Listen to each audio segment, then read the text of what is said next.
Halo teman-teman. Oke, di sini saya akan membuat video tentang public speaking ya teman-teman. Jadi pastinya di public speaking itu butuh yang namanya audiens. Nah, oke, kita langsung aja ke audiensnya dan ke videonya. Nah, oke, ini udah ada audiensnya teman. Oke, langsung aja ya.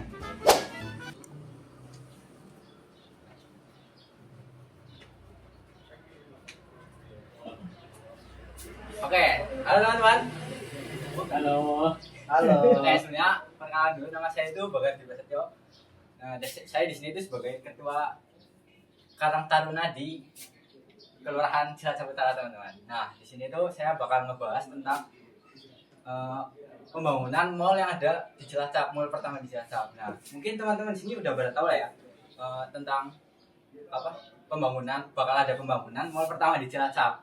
Ya, teman-teman. Ya, betul. Nah, ya pasti udah pada lihat lah, entah itu di TikTok, di Instagram maupun yang lainnya. Nah, kenapa sih saya ngebahas tentang pembangunan mall pertama di Cilacap ini? Jadi menurut saya itu karena adanya pembangunan mall pertama di Cilacap itu pastinya nih bakal ngebantu yang namanya itu membuka lapangan pekerjaan yang baru. Nah, buat contoh kecilnya nih teman-teman. Teman-teman pasti udah pernah lihat itu di depan Jalan Semek di Superindo namanya. Betul nggak teman-teman? Betul. Nah, di situ pasti nanti Superindo itu bakal nyari yang namanya itu pekerja. Nah, di situ pasti bakal membuka lapangan pekerjaan yang ada di Cilacap. Gitu. Nah, terus tanpa teman-teman sadari itu ya, angka pengangguran di Cilacap itu cukup tinggi teman-teman. Itu ada di nomor 2 se-Jawa Tengah. Itu angkanya cukup tinggi. Yang dimana kita ini adalah kota industri. Ada Pertamina, ada Holcim, ada PLTU, tapi kok angka penganggurannya sangat tinggi. Nah, itu yang menjadi pertanyaan dan itulah alasan kenapa harus dibangunnya mall pertama di Cilacap ini. Terus alasan keduanya itu bisa untuk mengembangkan UMKM yang ada di Cilacap. Nah, pastinya mall sebesar itu nggak mungkin dong cuma brand-brand dari luar doang. Pasti bakal ada yang mutuin yang namanya UMKM lokal. Nah, itu bakal membantu yang namanya UMKM lokal di Cilacap. Nah, tapi sampai sekarang pembangunan mall itu masih belum berjalan. Dan itu udah dari tahun 2020. Nah, mall itu tuh banyak sekali permasalahannya buat pembangunannya.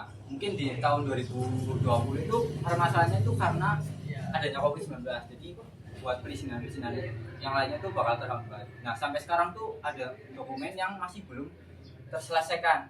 Yang pertama itu udah AMDAL. Nah, teman-teman di sini ada yang tahu nggak apa itu AMDAL?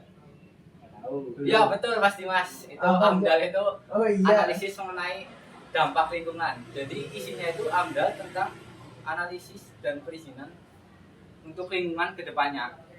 Nah, yang kedua itu ada di dalam AMDAL itu ada yang namanya RKL dan RPL. RKL sendiri itu adalah rencana pengelolaan lingkungan yang isinya itu langkah apa yang harus dilakuin pengelola itu buat mastiin lingkungan di sekitarnya tuh aman tentang adanya pembangunan. Isinya tuh kayak bisa kayak pengelolaan limbahnya atau enggak kayak pas pembangunannya itu bersih atau enggak loh. Terus yang kedua itu RPL. Oke, RPL itu adalah rencana pengelolaan pemantauan lingkungan. Nah, jadi itu dokumen yang isinya itu tentang pemantauan setelah dibangunnya mall di Cilacap ini. Jadi ntar kayak kedepannya tuh gimana, kayak apa buat pengelolaan limbah kedepannya, terus kayak buat mengelola kemacetannya tuh gimana. Pastinya tuh di Jalan Juanda kan cukup kecil. Nah, gimana caranya biar itu kedepannya nggak bakal nimbulin yang namanya kemacetan. Nah, itu tadi lah tentang dokumen-dokumen yang berkaitan dengan lingkungan. Selain dari 3 dokumen tadi yang berkaitan dengan lingkungan, itu ada satu dokumen lagi yaitu tentang PBG. PBG itu adalah perizinan bangunan.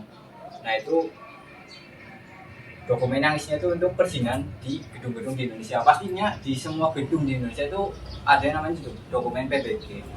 Jadi untuk membangun mall itu pasti butuh yang namanya PBG.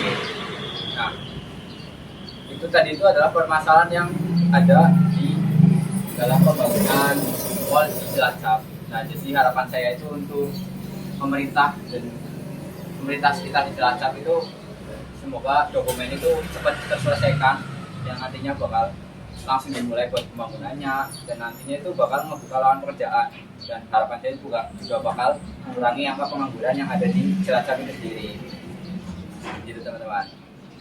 Oke, cukup sekian dari saya. Terima kasih. Wassalamualaikum warahmatullahi wabarakatuh. Waalaikumsalam warahmatullahi wabarakatuh.